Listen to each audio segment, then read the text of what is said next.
அன்பு நண்பர் விஜயகாந்த் மறைந்தது மிகப்பெரிய துரதிர்ஷ்டம் என தூத்துக்குடி விமான நிலையத்தில் நடிகர் ரஜினிகாந்த் வேதனையுடன் தெரிவித்துள்ளார்.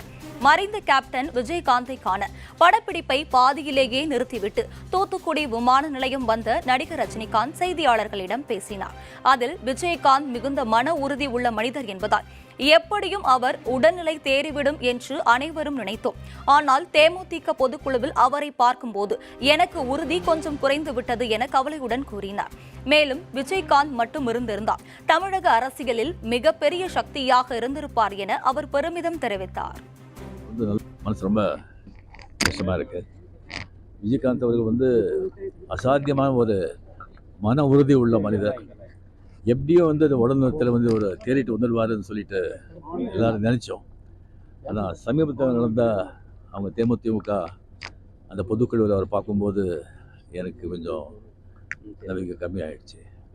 அவர் நல்லா ஆரோக்கியமாக இருந்திருந்தா தமிழக அரசியலில் ஒரு மிகப்பெரிய சக்தியாக நிகழ்ந்திருப்பார்.